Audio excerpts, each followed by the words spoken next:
नमस्कार मित्रों, मैं वंदना चौधरी आप सभी का स्वागत करती हूँ। आज हम पढ़ेंगे अलंकार। अलंकार जो है वो हिंदी काव्य में बहुत ज़रूरी होते हैं और इनके होने से जो कविता है वो बहुत ज़्यादा अच्छी और सरस बन जाती है, सुंदर बन जाती है। तो अलंकार को हम बहुत ही इजी भाषा में समझेंगे और आप उस चीज को पूरा वीडियो आप देखिए, समझ में आएगा कि अलंकार कितने सरल होते हैं। तो अलंकार का संस्कृत में जो दंडी ने जो उसकी एक डेफिनेशन दी है वो ये है कि अलंकृते इति अलंकारः, जो अलंकृत कर दे।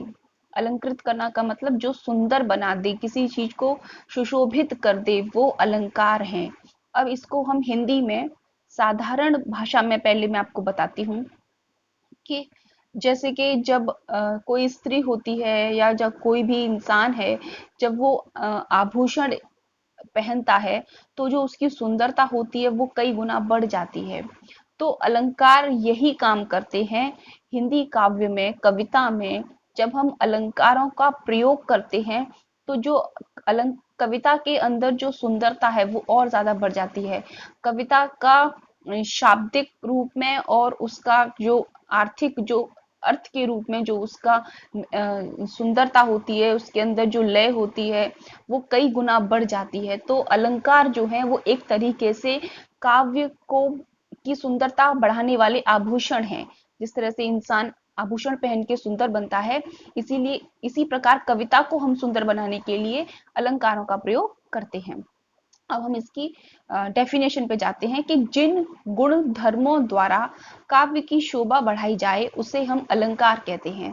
जैसे कि जब हम किसी संज्ञा या सर्वनाम में, जैसे कि हम कोई कविता होगी, उस कविता में जब हम किसी इंसान की जो, चाहे वो संज्ञा हो सकती है, चाहे वो सर्वनाम हो सकता है, कोई भी हो सकता है, उनके हम गुणों की उसके धर्मों कि जब हम उस अलंकार को प्रयोग करके जब हम उसकी शोभा को बढ़ाते हैं, जब हम उसके बारे में बताते हैं, तो हम उसे अलंकार कहते हैं।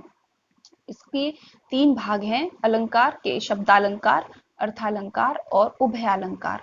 अब उभयालंकार है वो बहुत ही कम यूज होता है। ज्यादातर शब्दालंकार और अर्थालंकार ही अ, आते हैं आपके एग्जाम में। तो हम इसके बारे में बस थोड़ा सा ही पढ़ेंगे। तो पहले हम शब्दालंकार के बारे में पढ़ते हैं। शब्दालंकार जहां काव्य में शब्दों के द्वारा चमत्कार उत्पन्न होता है या काव्य में शब्दों के माध्यम से काव्य सौंदर्य में वृद्धि की जाती है, उसे हम शब्दालंकार कहते हैं।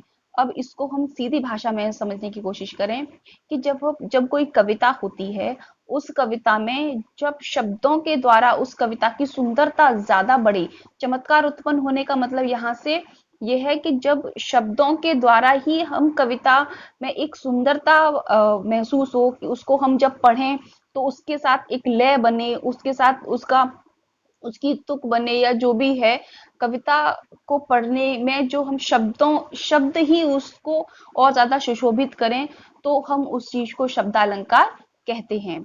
अलंकार जो है वो तीन उसके भेद होते हैं। इन्हीं तीन भेदों से जो कविता है वो ज्यादा शब्द के माध्यम से ध्यान रखिए कि शब्द के माध्यम से ही होगी। अर्थालंकार में उस शब्द का अर्थ, मीनिंग से उस कविता की सुंदरता बढ़ेगी, लेकिन यहाँ पर सिर्फ शब्द से है। नंबर 1 है अनुप्रास अलंकार, यमक अलंकार और श्लेष अलंकार। इसके और दो भेद भी हैं, लेकिन आपके कोर्स में सिर्फ तीन है, इसीलिए हम तीन को ही डिस्कस करेंगे। तो इसके तीन भेद हैं। इसके बाद हम अर्थालंकार को देते हैं। उसके जो तीन भेद हैं उसको मैं बाद में समझाऊंगी। पहले शब्दालंकार के बाद अर्थालंकार को हम देखते हैं कि जिन अलंकारों में शब्द का अर्थ रचना में चमत्कार एवं काव्य में सौंदर्य उत्पन्न करता है, उसे हम अर्थालंकार कहते हैं। पहले शब्दालंकार में क्या था कि शब्द शब्द से काव्य की सुंदरता, कविता की सुंदरता बढ़े, लेकिन इसमें शब्द आए, लेकिन उस शब्द का अर्थ जब जब हम उस अर्थ को लगाकर जब हम कविता का अर्थ करें, तो उस अर्थ से कविता की ज्यादा सुंदरता बनी। इनमें जो अलंकार हैं वो उपमा अलंकार, रूपक अलंकार, उत्प्रेक्षा अलंकार, अतिशयोक्ति अलंकार, मानवीकरण अलंकार और भी कई सारे अलंकार हैं। लेकिन इनका जो आपके कोर्स में जितना भी है वो मानवीकरण अलंकार 5 अलंकारों तक आपके कोर्स में है। और जब आप और बड़ी क्लास में जाएंगे तो आगे मिलेंगे। तो पहले हम इन अलंकारों को ही डिस्कस करेंगे। और सबसे पहले हम आते हैं, इसके बाद हम उभय अलंकार। उभय अलंकार आप इतना जरूरी नहीं, लेकिन मैं फिर भी थोड़ा सा बता देती हूँ कि काव्य में जब शब्द और अर्थ दोनों से चमत्कार उत्पन्न हो, वहां उभय अलंकार होता है। शब्दालंकार में सिर्फ शब्द से काव्य की सौंदर्यता बढ़ेगी, और अर्थालंकार में सिर्फ अर्थ से काव्य की सौंदर्यता बढ़ेगी। लेकिन उभय अलंकार जिस काव्य में होता है, उसमें शब्द और अर्थ दोनों से काव्य की सौंदर्यता बढ़ती है। तो अब हम आते हैं शब्दालंकार के पहले उदाहरण अनुप्रास अलंकार को। अनुप्रास अलंकार बहुत ही सरल और अलंकार है। इसमें जिस काव्य में किसी वर्ण की आवृत्ति एक से अधिक बार होती है, उसे हम अनुप्रास अलंकार कहते हैं। अब जैसे कि चारु चंद्र की चंचल किरणें खेल रही थी जल तल में। अब इस काव्य के टुकड़े में, इस काव्य की लाइन में चारु चंद्र, च जो वर्ण है उसकी आवृत्ति बार बार हो रही है।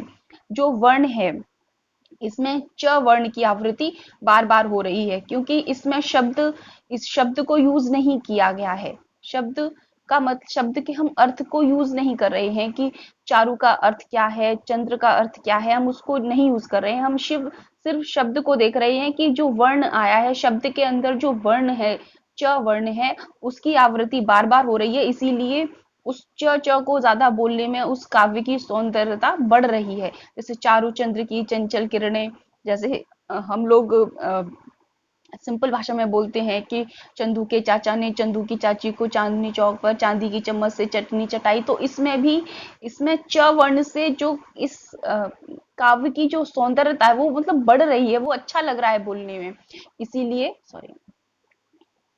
इसीलिए इसमें क्या होगा, ये अनुप्रास अलंकार हो जाएगा। और दूसरा उदाहरण है तरनि तनूजा तट तमाल तरवर बहु छाए। तो इसमें भी तरनि में त इसमें लगातार त वर्ण की आवृत्ति हो रही है, इसीलिए यहाँ पर भी अनुप्रास अलंकार होगा। समझ में आ रहा होगा आपको। नेक्स्ट है यमक अलंकार। अब जो यमक अलंकार है, जब काव्य में कोई शब्द एक से अधिक बार आए और उसके अर्थ अलग अलग हो, वहां पर यमक अलंकार होता है। अब जैसे कि कोई भी कविता है, उसमें कोई एक लाइन है, उसमें जो शब्द है वो बार बार आ रहा है, लेकिन हर बार उसका अर्थ अलग हो रहा है। अर्थ अलग होने से उस जो शब्द है जो बार बार आने से उस कविता के अंदर सुंदरता प्रकट हो रही है। तो हम जैसे उदाहरण में देखते हैं कि काली घटा का घमंड घटा। काली काली घटा, अब यहाँ पर घटा है वो 2 बार आया है, लेकिन दोनों बार इसका जो अर्थ है वो अलग है। एक पहली घटा का मतलब है बादल, और दूसरी घटा का मतलब है कम होना। तो यहाँ पर जो शब्द है, वो शब्द बार बार आने से उसकी जो सुंदरता है, वो काव्य की सुंदरता बढ़ रही है, इसलिए यहाँ पर यमक अलंकार होगा। कनक कनकते 100 गुनी मादकता अधिकाय, या पाए बोराए जग या खाए बोराए। तो यहाँ पर जो कनक कनक है, कनक, एक कनक का मतलब होता है सोना और दूसरी कनक का मतलब होता है धतूरा। तो यहाँ पर एक शब्द 2 बार आए और उसके बार बार उसके जो अर्थ हैं वो अलग अलग हों, तो वहां पर हम यमक अलंकार को देखते हैं। अगला है श्लेष अलंकार। अब श्लेष अलंकार जो है, इस अलंकार को समझने में बहुत से लोग श्लेष और यमक को समझने में थोड़ी सी गड़बड़ कर देते हैं। तो श्लेष अलंकार बहुत ही सिंपल है, कुछ नहीं है उसमें। श्लेष का जो अर्थ होता है वो चिपका शब्द का जो अर्थ है, श्लेष का मतलब होता है चिपका हुआ। अब आप इस चीज को देखिए कि जब काव्य में कोई एक शब्द एक बार आए और उसके अर्थ अलग अलग हों, उसके अर्थ कई बार प्रकट कर रहे हों। काव्य में शब्द एक ही बार आया है, लेकिन उसका अर्थ बार बार उस चीज को प्रकट कर रहा है, अलग प्रकट कर रहा है। मतलब एक शब्द से कई सारे उसके अर्थ अलग अलग हैं, अलग अलग उसके अर्थ अलग, कई सारे अलग हैं। जैसे कि भिकमंगन को देख पट देत बार बार हैं। अब यहाँ पर जो पट शब्द है वो एक शब्द है, लेकिन इसके जो अर्थ हैं वो इसमें कई सारे चिपके हुए हैं। श्लेष का मतलब चिपका हुआ, एक शब्द के कई सारे अर्थ हैं। जैसे कि एक पट माने होता है कपड़ा, और दूसरा पट माने होता है दरवाजा। अब इसका अर्थ हम देख करके देखें कि भिखमंगन को देख पट देत बार बार है। जब भी हम भीख मांगने वाले लोगों को देखते हैं तो हम पट माने हम उनको कपड़े बार बार देते हैं। एक इसका अर्थ ये है। दूसरा अर्थ ये है कि भीख मांगने वाले लोगों को देखकर हम दरवाजा को बंद कर लेते हैं। तो यहाँ पर इसका जो शब्द है, इस पट शब्द से जो यहाँ पर चमत्कार उत्पन्न हो रहा है वो श्लेष अलंकार को दर्शाता है। एक शब्द बार बार प्रकट, बार बार उसके जो शब्द हैं वो बदलते रहें, उसके साथ एक शब्द के साथ कई सारे जो अर्थ हैं वो चुपके रहें उसके साथ, वहां पर श्लेष अलंकार होता है। दूसरा इसका और उदाहरण देखिए, जैसे कि रहमन पानी राखिए बिन पानी सब सून, पानी गए न उबरे मोती मानस चून।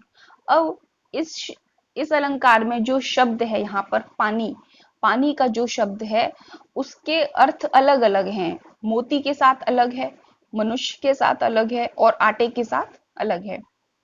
जैसे कि रहीमदास जी कह रहे हैं कि रहमन पानी राखिए, कि पानी को रखना चाहिए। अब किस तरह से पानी, कौन सा पानी, किसके साथ, तो उसका जो अर्थ है वो दूसरी लाइन में उसको प्रकट कर रहा है कि पानी गए न उबरे मोती मानस चून, कि जब पानी मोती के साथ, अगर पानी नहीं होगा तो मोती का कोई भी महत्व नहीं है। और अगर मानस मनुष्य के साथ, मनुष्य के साथ पानी का मतलब यहाँ पर शर्म इज्जत, अगर मनुष्य के अंदर शर्म या इज्जत नहीं होगी तो उस मनुष्य की कोई भी मतलब कोई इज्जत ही नहीं है, तो उसका कोई महत्व नहीं है, ऐसा मनुष्य किसी काम का नहीं। और दूसरा चून, कि अगर जब हम आटा मारते हैं अगर उसमें पानी ही नहीं होगा तो हम आटे का कोई महत्व नहीं है, उसका आटे का कोई महत्व ही नहीं है। तो यहाँ पर जो जो तीन बार जो है, जो में से मोती है, मनुष्य है, आटा है, उसके साथ जो उसका अर्थ है पानी का वो तीनों के साथ अलग अलग हो जाता है, इसलिए यहाँ पर श्लेष अलंकार है। समझ में आ गया होगा। अगला हम उदाहरण में देखेंगे कि सुबरन को ढूंढत फिरत कवि कामी और चोर। अब यहाँ पर जो सुबरन शब्द है, शब्द शब्द जो है उसके तीन बार अर्थ अलग अलग आ रहे हैं, तीन बार अर्थ अलग आ गए। जैसे कि सुबरन माने होता है सुंदर वर्ण, कवि के साथ, यहाँ पर कवि आया, कामी आया और चोर आया। तो जो सुबरन जो शब्द है उसका जो अर्थ है कवि के लिए वो है सुंदर वर्ण या सुंदर सुंदर शब्द, और सुबरन का जो अर्थ है वो कामी व्यक्ति के लिए है सुंदर शरीर, और जो सुबरन का जो अर्थ है वो चोर के लिए है सोना। अब जैसे कि सुबरन को ढूंढत फिरत कवि कामी और चोर, कि कवि जो होते हैं वो सुंदर वर्णों को खोजते हैं, सुंदर शब्दों की को खोज करते हैं ताकि उनकी जो कविता है वो सुंदर बन सके। कामी जो कामी व्यक्ति होते हैं वो अपनी काम वासना को पूरा करने के लिए सुंदर शरीर को खोजते रहते हैं, यहाँ पर इसका ये अर्थ है। और चोर जो होते हैं वो चोरी करने के लिए स्वर्ण की खोज करते रहते हैं कि उनको कहीं से भी सोना मिल जाए। तो यहाँ पर शब्द एक है लेकिन सबके साथ उसके जो अर्थ हैं वो अलग अलग हैं, इसीलिए यहाँ पर श्लेष अलंकार होगा। उम्मीद है आपको समझ में आ रहा होगा। अच्छा, इसके बाद अब हम आते हैं अर्थालंकार पर। तो जो अर्थालंकार है उसमें जो पहला अलंकार है उपमा अलंकार। उपमा अलंकार और रूपक अलंकार और उत्प्रेक्षा अलंकार, ये अलंकार को समझने में स्टूडेंट थोड़ी सी गड़बड़ कर देते हैं, और इसको समझने का बहुत आसान तरीका मैं आपको बता दूंगी तो आपको बहुत अच्छे से समझ में आ जाएगा कि क्या है इसका सही पहचानने का सही तरीका। तो पहले हम इसकी परिभाषा देख लेते हैं। समान धर्म, स्वभाव, शोभा, गुण आदि के आधार पर जहां एक वस्तु की तुलना दूसरी वस्तु से की जाए वहां उपमा अलंकार होता है। अब आप देख लिए कि तुलना, यहाँ पर जो एक शब्द है वो है तुलना, कि जब हम तुलना करेंगे तो हम दो लोगों के बीच में तुलना करेंगे।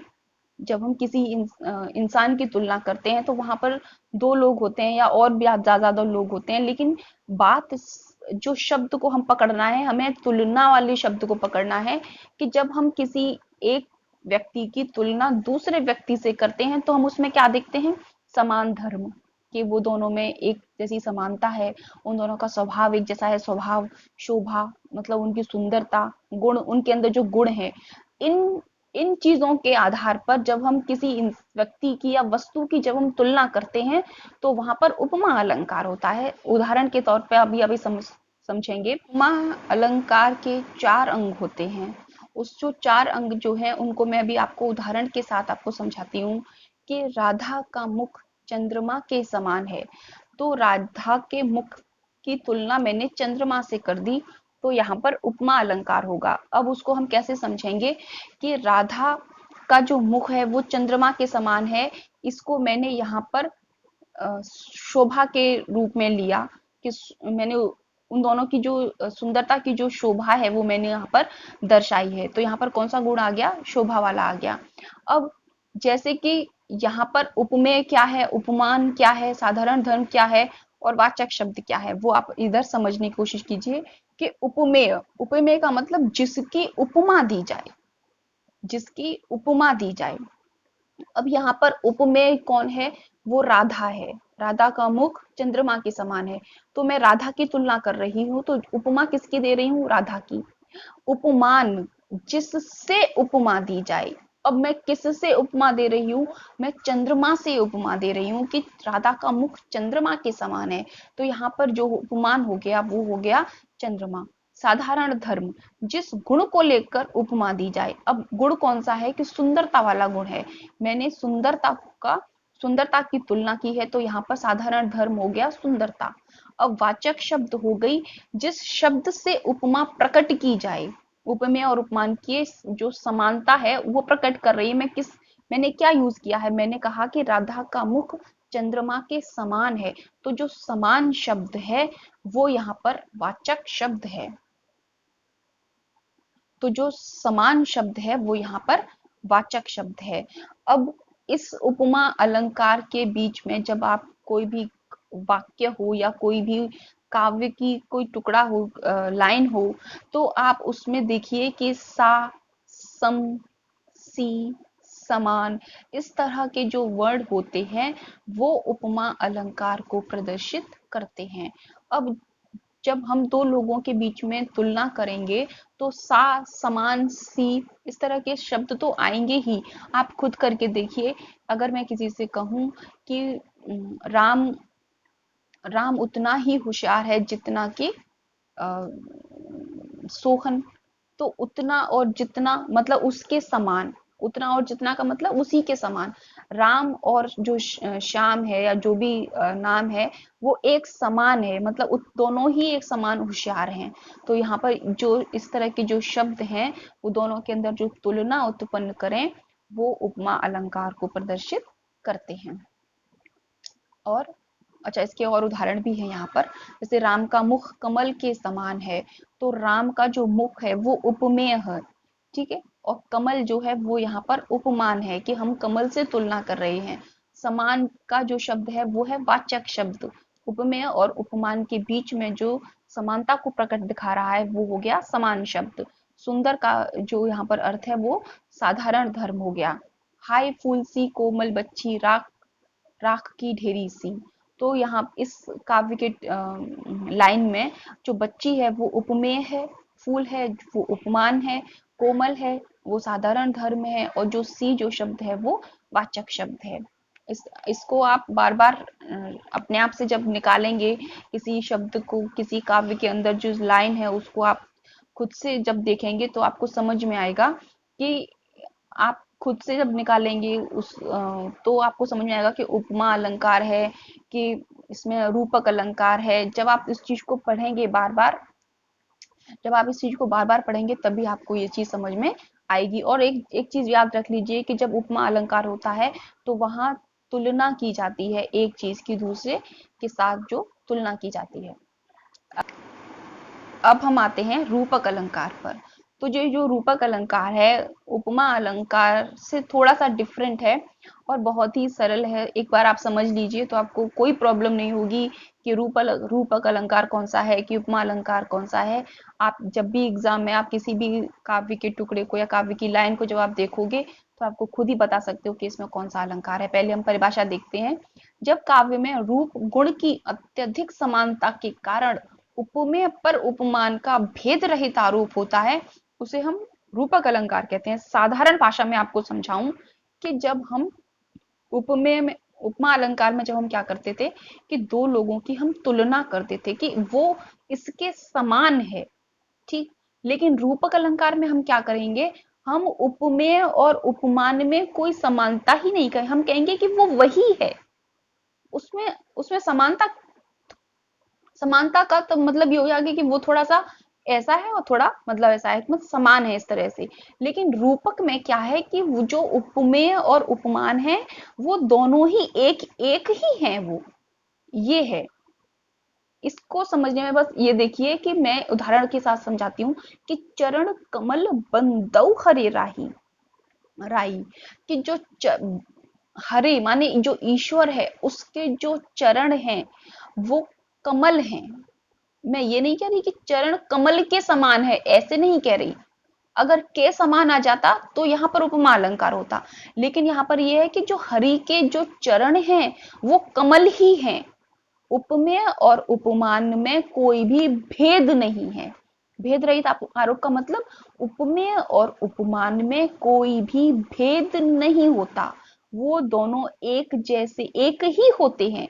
जहां उपमेय और उपमान एक ही हो वहां पर रूपक अलंकार होता है। दोनों का रूप एक ही जैसा हो वहां रूपक अलंकार।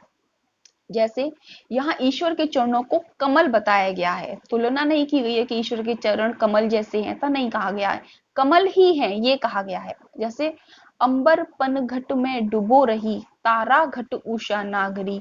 अब अंबर रूपी पनघट में जो तारा है, जो उषा नागरी, उषा उषा यहाँ पर जो है वो स्त्री के रूप में दिया है। ये नहीं कहा गया कि इस स्त्री उषा के समान जो स्त्री या स्त्री के समान उषा, ऐसे नहीं कहा गया है।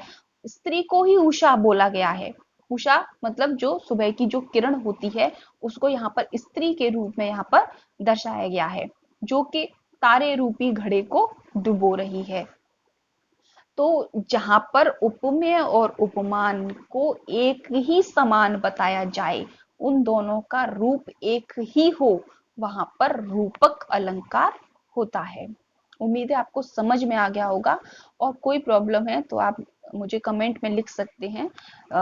उपमेय वो सॉरी और उपमा अलंकार में दोनों चीजों की समानता होती है और रूपक अलंकार में वो दोनों उपमेय और उपमान जो हैं वो दोनों एक ही माने जाते हैं। उन दोनों में कोई तुलना नहीं होती, वो एक ही माने जाते हैं। वहां रूपक अलंकार होता है। अब उत्प्रेक्षा जो अलंकार है वो थोड़ा डिफरेंट है। अब उसको समझने की कोशिश कीजिए कि जहां उपमेय में उपमान की कल्पना या संभावना प्रकट की जाए वहां उत्प्रेक्षा अलंकार होता है। अब जैसे कि मैं उपमा अलंकार का उदाहरण एक लूं कि राधा का मुख चंद्रमा के समान है। तो यहाँ पर उपमा अलंकार हो गया।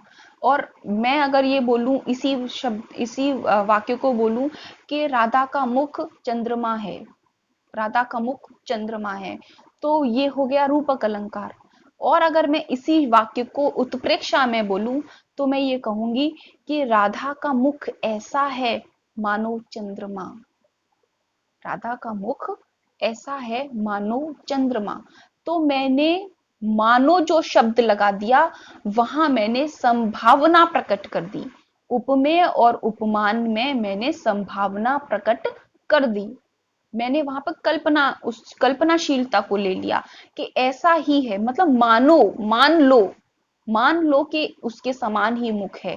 जरूरी नहीं है कि हो, लेकिन हम यहाँ पर मान रहे हैं तो वहां पर उत्प्रेक्षा अलंकार प्रकट होता है। और इसमें जो शब्द होते हैं मानो, मनहु, जानो, जनहु, इस तरह के जो शब्द आते हैं वो उत्प्रेक्षा अलंकार को प्रदर्शित करते हैं। जब भी आपको किसी भी काव्य में आपको ये सब शब्द दिखाई दें तो आप समझ लीजिए कि यहाँ पर उत्प्रेक्षा अलंकार है। उदाहरण देखते हैं। कहती हुई यूं उत्तरा के नेत्र जैसे भर गए, हिम कणों से पूर्ण मानो हो गए पंकज नए। तो यहाँ पर जो उत्तरा के जो नेत्र हैं वो मान लो इस तरह से हो गए जैसे कि हिम के जो कण होते हैं उस जिसमें जो पंकज खिलते हैं, कमल खिलते हैं, उसके समान जो उसके जो नेत्र हैं, हम वहां यहाँ पर उत्तरा के जो नेत्रों को उस पंकज के समान माना गया है, मान लिया है। वो मान लिया, यहाँ पे जो शब्द आया है मानो, तो पंकज की तरह मानो उसके नेत्र इस तरह से हो गए हैं। अब दूसरा है, उस काल मारे क्रोध के तन कांपने उसका लगा, मानो हवा के वेग से सोता हुआ सागर जगा।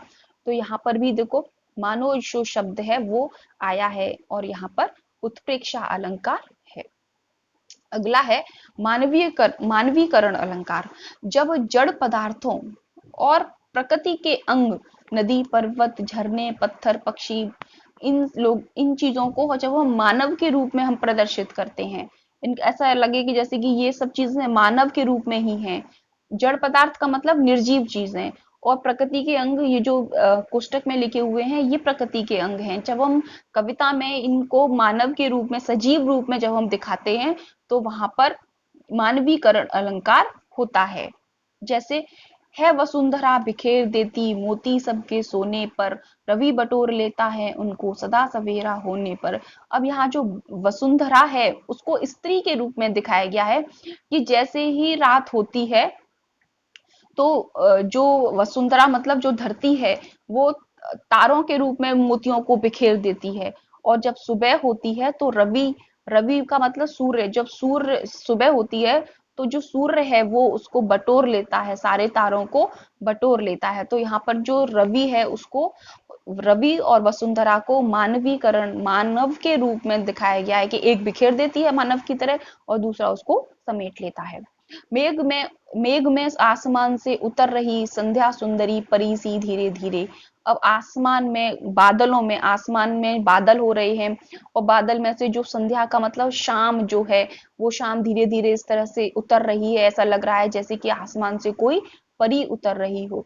तो यहाँ पर जो संध्या संध्या है उसको स्त्री के रूप में, परी के रूप में यहाँ पर दिखाया गया है। अगला है अतिशयोक्ति अलंकार। जब हम किसी बात को बढ़ा चढ़ा कर बोलें, ऐसा लगे कि एक तरीके से गप हम बोल रहे हैं, गप सुना रहे हैं, तो वहां पर हम अतिशयोक्ति अलंकार का प्रयोग करते हैं। जैसे कि, हनुमान की पूंछ में लग न पाई आग, लंका सिगरी जल गई, गए निशाचर भाग। कि हनुमान जी की पूंछ में आग भी नहीं लग पाई, और हनुमान जी की पूंछ में तो आग ही नहीं लग पाई लेकिन पूरी लंका जल गई और वहां के जो सारे राक्षस गण थे वो सब वहां से भाग गए। तो यहाँ पर अतिशयोक्ति है, क्योंकि हनुमान जी की पूंछ में तो बाल थे, उनमें बालों में आग नहीं लगी लेकिन लंका पूरी जल गई। तो यहाँ पर बहुत ज्यादा अतिशयोक्ति है। दूसरा है, पानी पर आत को हाथ छुयो नहीं, नैनन के जल सो पग धोए।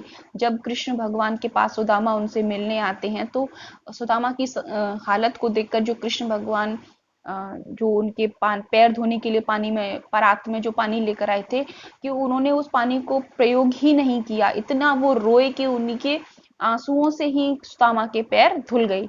तो यहाँ पर एक एक मित्रता का भाव है, एक प्रेम का भाव है, लेकिन एक अतिशयोक्ति का भी प्रयोग है, इसीलिए यहाँ पर अतिशयोक्ति अलंकार है। तो आपको उम्मीद है समझ में आ गया होगा, और आप एक बार और इस चीज को समझने की कोशिश कीजिए, वीडियो को एक दो बार देखिए, जो आपके पुस्तक में जो उदाहरण हैं उनको छांटने की कोशिश कीजिए कि कहाँ पर क्या है, किस तरह के। जब आप खुद प्रैक्टिस करेंगे, तो जब प्रैक्टिस आप खुद करते हैं तो आपको धीरे धीरे चीजें समझने आने लग जाती हैं।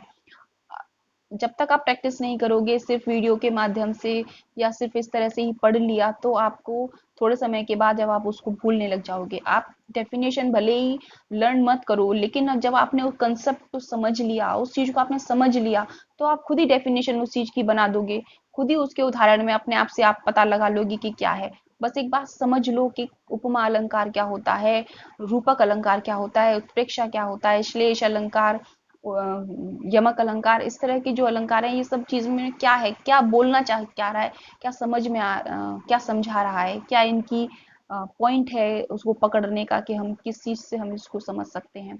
तो थैंक यू सो मच मेरी वीडियो को देखने के लिए। और अगर कोई भी क्वेरी है तो आप मुझे कमेंट में लिख सकते हैं। किसी और विशेष सब्जेक्ट पर आपको वीडियो चाहिए तो आप वहाँ पर लिख सकते हैं। मुझे बहुत अच्छा लगता है अगर आप इस तरह से पूछ बोलते हैं कि इस पर वीडियो बनाओ। तो मेरी वीडियो को लाइक कीजिए, मेरे चैनल को सब्सक्राइब कीजिए और कमेंट भी कीजिए। थैंक यू सो मच मेरी वीडियो को देखने के लिए। नमस्कार।